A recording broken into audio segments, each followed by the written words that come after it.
प्रदेश में द्वितीय राजभाषा संस्कृत के कार्यान्वयन और प्रचार प्रसार के संदर्भ में आज यहां आयोजित संस्कृत भारती समिति की बैठक की अध्यक्षता करते हुए शिक्षा मंत्री गोविंद सिंह ठाकुर ने कहा कि प्रदेश सरकार स्कूलों में कार्यरत शास्त्री व भाषा अध्यापकों को टीजीटी शास्त्री व टीजीटी हिंदी पदनाम देने पर विचार कर रही है। शिक्षा मंत्री ने कहा कि राज्य सरकार ने संस्कृत को प्रदेश की दूसरी राजभाषा का दर्जा दिया है। उन्होंने कहा कि संस्कृत भाषा एक देव भाषा भी है।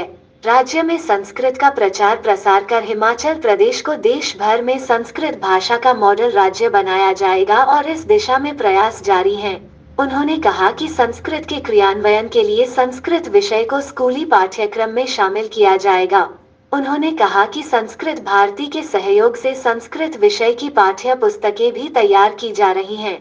उन्होंने कहा कि प्रदेश में संस्कृत विश्वविद्यालय की स्थापना की जाएगी, जिसकी प्रक्रिया जारी है।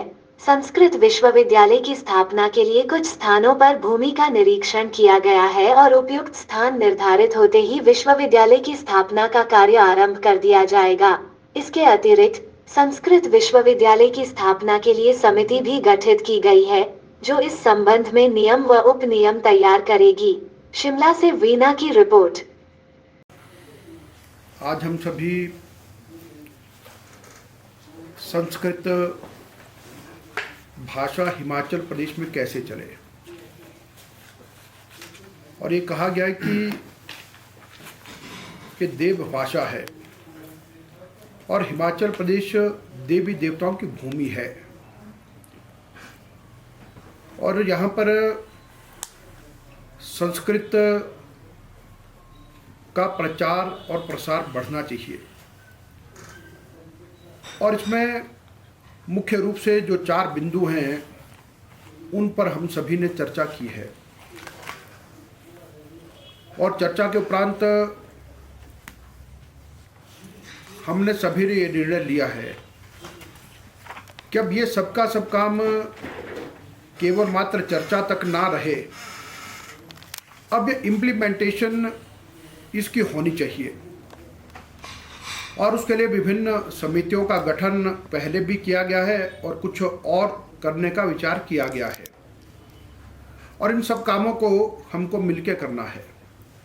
और आज की बैठक की एक विशेषता ये रही कि संस्कृत भारती के अन्य अधिकारी और पदाधिकारी भी आज उपस्थित रहे, जिसके कारण से हमको और ऊर्जा और शक्ति प्राप्त हुई है।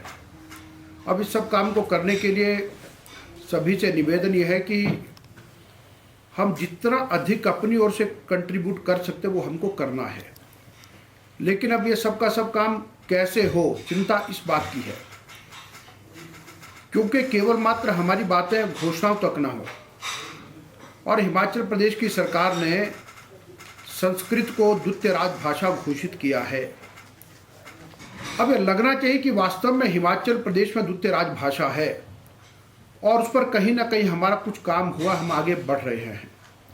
तो इन सब बातों पर हम बड़े गंभीर रूप से चर्चा करेंगे और आपस में काम का बंटवारा भी करेंगे और ये काम आने वाले दिनों बहुत अच्छे से हो और हिमाचल प्रदेश एक अच्छा संस्कृत प्रदेश बने। और ऐसा सब हम कैसे कर सकते हैं, लेकिन एक बार चर्चा पर बैठें और निश्चित रूप से मैं ये आशा कर सकता हूँ कि हिमाचल के मुख्यमंत्री जयराम ठाकुर जी के नेतृत्व में हम इस कार्य को निश्चित रूप से करेंगे और मिलके करेंगे और सफलतापूर्वक करेंगे।